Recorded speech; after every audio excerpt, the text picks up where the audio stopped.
Et salut à tous, salut à toutes, j'espère que tout le monde va bien, j'espère que vous passez de bonnes vacances pour ceux qui sont en vacances, pour ceux qui travaillent ou qui sont esclavagés, euh, bah, bienvenue. Bienvenue sur la chaîne de Captain Hellboy. Aujourd'hui, je serai votre guide parce qu'on va parler donc de deux films, à savoir Second Tour de Albert Dupontel et ensuite Killer of the Flower Moon de Martin Scorsese. On se fait tout de suite un petit générique par Mehdi Litoussi. Elle a kiffé la mélo, là j'suis dans le thème, j'suis dans ça. Elle a kiffé la mélo, là j'suis dans le thème, j'suis dans ça. Elle a kiffé la mélo, là j'suis dans le thème, j'suis dans ça. Elle a kiffé la mélo, là j'suis dans le thème, j'suis dans ça. Elle a kiffé la mélo, j'suis dans ça. Elle a kiffé la mélo, j'suis dans ça. Elle a kiffé la mélo, j'suis dans ça.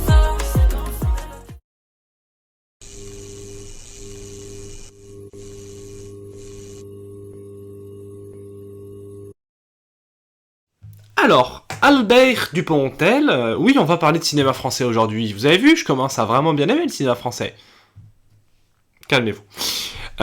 Donc, Albert Dupontel, c'est quelqu'un dont j'aime le cinéma, mais j'aime plutôt ses derniers films, parce que je ne les ai pas tous vus, je crois qu'il a fait une dizaine de films. Par exemple, mon père nous avait forcé à regarder Bernie, que je trouvais pas drôle, pas marrant, pas intéressant. Faudrait peut-être que je le revoie maintenant. Mais en tout cas, j'avais beaucoup aimé Au revoir là-haut. J'avais suradoré Adieu les cons, qui était pour moi un excellent film sur la société en fait de 2020. C'était sorti en plein Covid. J'avais été le voir 2 fois au cinéma. Enfin, c'est vraiment un film qui m'avait marqué parce que ça dénonçait plein de choses de notre société actuelle, en fait, du fait que les gens ont juste besoin d'amour et que notre société actuelle ne donne pas d'amour, mais ne donne que de la haine et de la violence. Et il arrive avec un film que j'attendais beaucoup qui s'appelle Second Tour, et ça m'intéressait beaucoup de voir Albert Dupontel se plonger, se frotter au milieu des médias et de la politique, avec notamment toujours son acteur fétiche Nicolas Marié, qui est un immense acteur, Cécile de France qui est très très bonne dans le film, et donc Albert Dupontel. Eh bien c'est un super film. C'est un super film.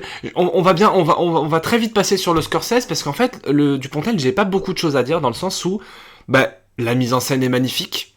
Tous les acteurs sont très beaux. C'est, comme le fait Dupontel, c'est plein de choses. C'est une comédie, c'est un film politique. En même temps, c'est un drame. En même temps, il y a des thématiques. Parce que c'est un film qui, globalement, te dit, en fait, la politique, ça ne sert à rien d'être de gauche ou de droite. Les idéologies n'ont aucun sens. De toute façon, en fait, si tu fais quelque chose qui déplaît aux riches et aux puissants, tu finiras par te faire plomber le fion, en fait. Donc, c'est hyper intéressant, c'est... Encore une fois, ça raconte plein de choses, des médias qui sont de plus en plus intrusifs, qui essayent toujours de chercher la petite bête, parce que quand t'es un peu trop bien, ça veut dire que tu caches quelque chose de noir. Quand t'es une très mauvaise personne, ça veut dire que, peut-être tu as des bons côtés. Enfin, toujours, il cherche les médias à te détruire, finalement. Et Dupontel, il est pas tendre, hein, parce que Dupontel, c'est quand même un gars qui a eu, je crois, dans toute sa carrière, il a dû avoir peut-être 5 ou 6 Césars, un truc comme ça, parce que Nicolas Marié en a eu pour Adieu les cons. Adieu les cons, il a dû avoir meilleure photo et meilleur film, je crois, quelque chose comme ça. Il en a eu pour Au revoir là-haut, et le mec refuse... Enfin, en fait, c'est un réalisateur anti-système. Il n'aime pas le système de cinéma français, il n'aime pas les gens, il n'aime pas le business, en fait, le show business. Tous ces faux semblants, toute cette hypocrisie, c'est quelque chose qu'il déteste, Albert Dupontel, et ça se retrouve dans ses films. Parce qu'il y a un carton au début de Second Tour, il pleut sa mère, j'ai envie de crever. Il y a un carton qui dit, pour détruire le système, il faut devenir le système. Alors déjà, quand le film s'ouvre avec une citation philosophique en général, c'est un peu classe, c'est un peu stylax, tu vois. Et franchement, mais quel putain de film, les frérots, mais exceptionnel. Franchement, allez voir ça. En ce moment, on a plein de bons films là, parce qu'on a eu une période là entre septembre, octobre, où il y avait littéralement aucun film bien à aller voir au cinéma, aucun. Hein, et là, je sens que les cinéphiles vont être en mode quoi? Mais il y avait le règne animal, il y avait les super films. Chut, taisez-vous. Voilà. On rappelle que mercredi prochain, il y a un prochain film Marvel. Et là, on est tout excités ici. Bref, rien à voir, je suis en train de me perdre. Donc bref, allez voir Albert Dupontel, allez voir Second Tour parce que c'est un excellent Albert Dupontel. C'est une très bonne plongée dans la politique, très mordante, très acide. Et puis il y a des très beaux moments très drôles. Et puis c'est toujours un plaisir de voir Albert Dupontel à la caméra parce que la photographie est toujours magnifique, la mise en scène est sublime, la musique est très bien. Tout est nickel dans son film. Voilà, c'est parfait. Là, on va passer à Killer of the Flower Moon de Martin Scorsese. Et là, on va avoir un problème parce que là, je sens que les cinéphiles, ils vont soit venir me tuer, soit détruire ma chaîne, mais ils vont faire quelque chose. Je ne suis pas un ultra fan de Scorsese. C'est bon pour vous! Parce que Scorsese a donc fait quand même pas mal de films, parce qu'il a commencé sa carrière dans les années 70. Il a fait des très bons films, il a fait des films que certains considèrent comme cultes, comme des chefs-d'œuvre, et il y en a où je suis d'accord. Mais moi je vais vous dire un truc, moi je préfère Scorsese à partir des années 2000. Parce que avant les années 2000, je vais vous dire un truc, j'ai tendance à me faire un peu chier en fait. Vraiment. C'est-à-dire que, tu vois, Les Affranchis, ça commence à me plaire. Alors non, c'est Scorsese à partir des années 90 qui me plaît, on va dire. Allez, 90, parce que Casino, c'est sublime. Les Affranchis, c'est exceptionnel. Mais alors, j'ai rattrapé Taxi Driver la semaine dernière. C'est pas un mauvais film, attention, hein. Je trouve que c'est quand même un peu surestimé. Je trouve que ça a quand même un petit peu tendance à me faire chier, tu vois. Genre moi, les films des années 70 du nouveau cinéma américain, du nouvel Hollywood, comme on appelle ça, avec des plans et des scènes de 15 minutes où il y a personne qui parle, où il y a juste des dialogues et peu de dialogues et de la musique, de la trompette, je suis en mode, ouais, ok, c'est bien filmé, c'est un beau plan, mais ça me raconte rien, tu vois. Mean Street, je crois que c'est son premier ou deuxième film, j'ai tenu 30 minutes. C'est un film où il ne se passe rien, de rien. Et où il n'y a aucune inventivité de mise en scène. Son film avec Robert De Niro sur le Raging Bull, j'ai tenu 40 minutes. Pareil, il ne se passe rien. Et en plus, le problème avec Scorsese, c'est que, tu vois, Scorsese, lui, faire un film de 2 heures, c'est pas possible. Lui, c'est minimum 2h40, 3h, 3h30. Frérot, raccourcis tes films et donne du rythme. Parce que Killer of the Flower Moon, j'étais un peu hypé, pour être honnête, parce que je me dis, Scorsese, DiCaprio, Robert De Niro, ça peut être sympa. Hein. En plus, il me semble que c'est tiré d'une histoire, d'un livre, mais le livre est tiré d'une histoire vraie, donc en fait, c'est l'histoire d'une communauté indienne qui, sur leur terre, trouve du pétrole. Du coup, ils deviennent très riches. Et c'est vraiment dans les années où il y a encore beaucoup de racisme. Et du coup, les rôles s'inversent un petit peu, dans le sens où les Indiens sont très riches et les Blancs le sont un peu moins. Du coup, ça crée une sorte de société intéressante à expliquer de façon cinématographique. Et puis après, il passe au Festival de Cannes. Et puis après, il y a les premiers retours. Et puis, il y a les gens qui disent que c'est super, c'est du grand Scorsese, c'est un chef-d'œuvre, nanana, c'est génial. Et puis, t'as les critiques qui font... qui sont un peu enroués, qui disent c'est un peu de la merde. Et du coup, je suis en mode le film divise. Et les films qui divisent la critique, c'est intéressant d'aller les voir pour se faire son propre avis. Et puis ensuite, évidemment, t'as les avant-premières, et là, t'as tous les youtubeurs qui font « Ah oui, non, mais alors ça, c'est vraiment du renouveau de Scorsese, c'est un prochain film culte, hein, ça c'est sûr, hein, ouais, bien sûr. » Calmez-vous. Et puis en plus, 3h30 de film, moi je suis désolé, hein, mais un film de 3h30 où il n'y a pas au minimum 2 Avengers, ça me fait chier. Je rigole. J'ai 21 ans, je n'ai jamais quitté une salle de cinéma pendant un film. Même pendant Dune.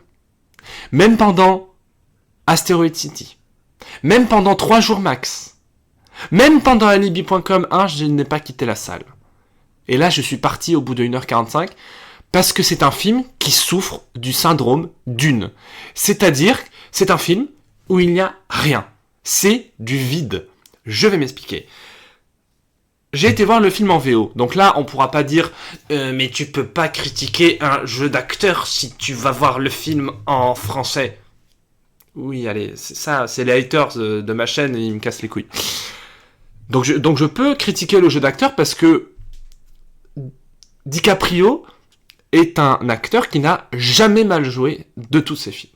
Vous regardez tous ses films, en français, en anglais, en ce que vous voulez, il est toujours parfait. Dans Titanic, il est exceptionnel. Dans Le Loup de Wall Street, il est formidable, flamboyant. Aviator, c'est génial. Shutter Island, il livre tout le temps des performances qui sont dignes d'un Oscar à chacun de ses films.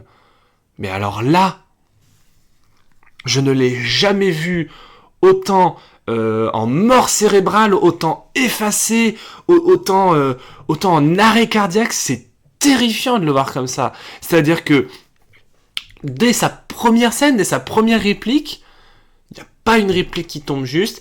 Il cherche tantôt un rôle très énergétique, très vif, très ouais l'Amérique, ouais le Far West, le pétrole, l'argent, j'adore ça, les meufs. Hey. Et puis d'un côté je suis marié, ouais je réfléchis, j'écoute mon oncle. C'est terrifiant quand même de le voir comme ça, mon beau Léo là. Qu'est-ce qui lui est arrivé? Il a dû aller sur le tournage de Dune 2 sûrement, hein, parce que là, c'est triste. Et puis, Robert De Niro, pareil, un immense acteur de films de gangsters, un immense acteur de thriller, de films noirs, de Scorsese, de Palma, de tout ce que vous voulez, et qui est aussi un très bon acteur de comédie dans la trilogie Mon beau-père et moi, que j'ai revu récemment, qui est très intéressante, cette trilogie. Et là, rien. Du néant, du vide. Ces répliques n'ont pas de pêche, n'ont pas de vie. On a l'impression que juste il se contente de déclamer un texte, de déclamer des phrases qui n'ont pas de sens. Et puis alors, quel scénario aussi, hein. Non mais Scorsese, il a un problème avec les films trop longs, parce que c'est très bien dans un film d'avoir plein de choses à raconter. C'est très très bien, c'est nickel. Par contre, mon petit frérot Scorsese, il y a une étape dans la construction d'un film qui s'appelle le montage. Et en fait, le montage, ça permet de couper les scènes qui sont pas intéressantes, ou alors de couper pour rajouter du rythme. Et là, un film de 3h30 où il n'y a pas de rythme, j'appelle ça un arrêt cardiaque, en fait. Voilà le délire. Donc, en fait, il aurait dû faire un film de 2h10, allez, 2h20, grand max. Et après, le film de 3h30, tu le sors en DVD, tu fais une version longue, comme Le Seigneur des Anneaux qui dure, je crois, 3 ou 4 jours en version longue. Mais c'est pas... Voilà, ça c'est acceptable. Mais pour le cinéma, un film de 3h30, où il ne se passe rien, c'est terrifiant. Et puis alors, cinématographiquement, mais quel enfer! Il n'y a pas un plan joli, il n'y a pas une idée de cinéma, il n'y a pas un cadrage, une lumière où je me suis dit ah ça c'est intéressant, ou ah là il y a un beau plan, parce que j'essaie toujours dans les films de sauver quelque chose. Là il y a rien, mais il y a rien de rien, c'est terrifiant de voir ça, parce que les décors sont beaux, parce que il a fait la reconstitution d'un village, c'est un film qui a coûté plus de 200 millions, c'est un film très cher, donc voilà. Et puis des fois, il y a des petits travelling en plan séquence où je suis en mode ah putain, ok, un plan séquence, ok, pas mal, une idée de cinéma. Et puis là, il coupe. Je fais non, mais frérot, pourquoi tu coupes? Merde. Il y a rien. Ce film, c'est du vide, écrit avec du vide, interprété avec du vide. C'est Scorsese qui est en train de mourir intellectuellement. Je suis désolé. Ça me fait très très peur pour la suite en fait. Parce que il y a des réalisateurs du Nouvel Hollywood, des réalisateurs, pas forcément du Nouvel Hollywood, mais des réalisateurs des années 60, 70, 80, qui, je vais en citer un, qui, comme Spielberg par exemple, a su se renouveler pour s'adapter au carcan de son époque, pour s'adapter au cinéma de son époque, et Spielberg fait des chefs-d'œuvre à chacun de ses films. Voilà. Alors que Scorsese, de film en film, j'ai l'impression que ça baisse un peu en qualité, quoi, tu vois. C'est quand même un peu triste parce que The Irishman c'était pas si mauvais que ça. Moi j'ai trouvé des trucs très intéressants sur son dernier film. Et puis là, voilà. Pourquoi, d'ailleurs, je viens d'y penser, pourquoi The Irishman, Pareil, De Niro, Al Pacino, Harvey Keitel, Martin Scorsese, 3h30, là ça fonctionne. Pourquoi ? Pourquoi là ça fonctionne ? Et pourquoi 3h30, Killer of the Moon, je sais pas quoi là, ça marche pas ? Eh ben c'est triste. C'est triste. Et puis alors ne me lancez même pas sur Scorsese qui critique Marvel, parce que on peut, je l'ai toujours dit, on peut critiquer beaucoup de choses sur Disney et sur Marvel. Sur leur façon de concevoir des films, sur leur façon de faire des films, sur leur façon de les tourner, de les réaliser. Mais il y a un truc, c'est que Avengers, ça fait 3 heures, pas une seule scène, je me fais chier. Pas un seul moment, je m'ennuie. Pas un seul acteur ou une actrice qui joue mal. Pourquoi ? Voilà. Donc je pense que je vais me prendre un raz de marée si jamais cette vidéo fait des vues, mais bon, vu que personne voit mes vidéos, c'est pas très grave. Je pense que Martin Scorsese est un boomer. Je pense que c'est quelqu'un qui reste dans son époque de « Ah oui, c'était mieux avant ». Non, Scorsese, vraiment pas. Le cinéma n'était pas mieux avant, vraiment pas. Non. Le cinéma, ça a commencé à être bien début des années 80. Avant, c'est pas fou, quoi. Bref, je sens qu'avec cette vidéo, je vais encore me faire plein d'amis, hein. Allez, c'était Captain Melboy. On se retrouve la semaine prochaine pour parler de The Marvels et de la fin de Loki saison 2. Allez, bisous, ciao. Ah oui, et aussi, il y a d'une partie 2 qui arrive bientôt, j'ai déjà envie de crever. Allez, peace.